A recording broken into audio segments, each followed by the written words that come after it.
What's up, Citizen Zone? It's your boy Manuel. And guess what? It sounds like the House went ahead and upgraded those stimulus checks that they were talking about over at the 3 o'clock hour, as it were. So it seems like, according to the House, we're getting bumped up from $600 all the way to $2,000. Ooh boy, you just moved up in the world, folks. Now you're worth $3,200 to the United States government, which can't be considered to be too crazy, but it is something that you need to be aware of because this is where we're going, this is how we're moving forward, and this is the thing that they're basically talking about. It is kind of sad that the news media is still very, very not happy with the Senate because for some reason they feel like the Senate's gonna say, no, we're not gonna let this happen, we ain't letting this go down, whatever. And I mean, that would be a kind of a shitty situation for Americans. But it's even crazier to think that they were saying that they were trying to get Americans that $600 that they were originally going to be giving us by the end of the week. But now that they've voted to up it to 2,000, are they still going to be able to do the 2,000 by the end of the week, or are we going to be waiting for a little bit longer? These are the questions that we're going to have to be asking ourselves about it, but I guess it is kind of nice because, do you really expect Mitch McConnell in the Senate to throw this one by the wayside after the president was so adamant about it? And we know Mitch hasn't been the greatest supporter as of late, but essentially this isn't about Trump, right? This is about the American people and their needs. And let's just be clear, $600 is less than $2,000. And I know that most Americans' needs are probably over that $2,000 period.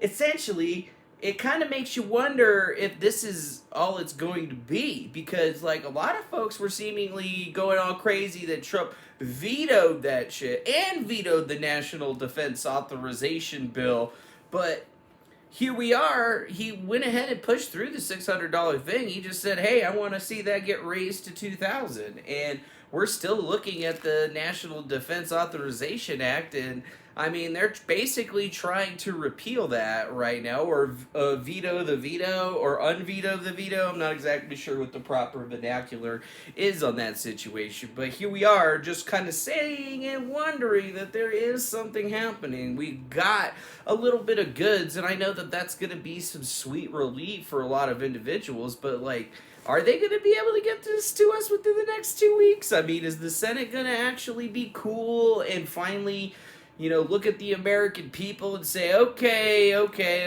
this one time we're going to hook you guys up, but don't think that this thing's going to be happening all the time because, we're not socialists, right? A lot of people would look at it as a socialist style program, but I think most people are past that awareness and are just realizing that everybody's hurting, and it's sad to think that the news media is still going left and right on Trump when Trump was very clear on why he pulled that veto out of his pocket, and it wasn't because he was trying to hurt the American people or anything.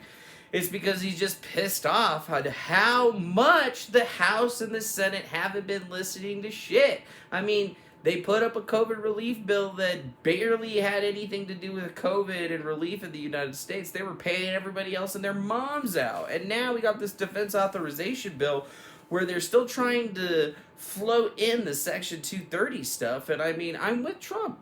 Social media platforms don't deserve Section 230 protection whatsoever.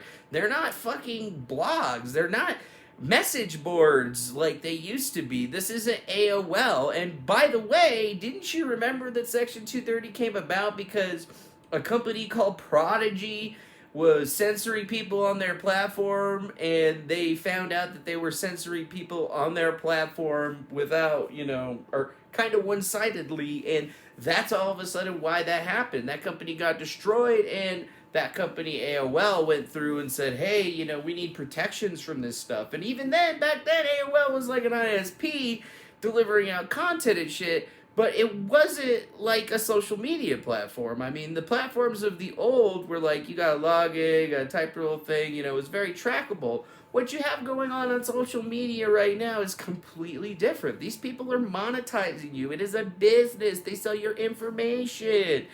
They sell your information, they don't pay you, and they dictate what you get to post and what you don't get to post, and to the point where they're now fact checking your posts basically in complete disarray of the Section 230. Because Section 230 says, hey, if you're an internet publisher, people are allowing you to, you know, you're allowing people to publish on your website or whatever, that's fine. But, you know, at this point, it was very clear that they said if you decide that you're trying to editorialize your content, meaning you're banning people, removing people because you simply don't like what they're saying, then you don't get afforded those protections. And Trump is super on it. And I know a lot of people from the Electronic Frontier Foundation are like, no, you're taking away net neutrality. You don't know what you're talking about. I'm like, no, man. Section 230 is the reason that places like Pornhub have been able to get away with child exploitation in a whole 9 yards.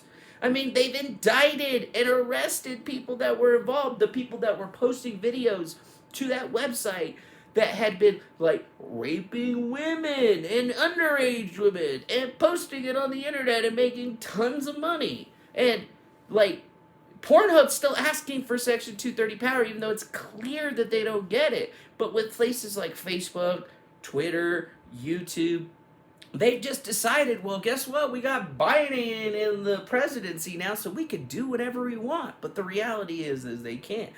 We have to come up and start actually fighting against these platforms. And I mean, the measly $2,000 that they're giving us is probably, if you took half of that, bought guns, and spent the rest of it on actually trying to fight, which I mean, not for a political party or person, but all-out assault on the government politically and legally, because there are bad things happening all over the place. We've seen it with the election. I mean, 60% of Americans know that the election was hacked in their minds, and the rest of the platforms are telling you that you're stupid, you don't know what you're talking about, and you're not allowed to be a bastion of truth, even though you have more skill than they do.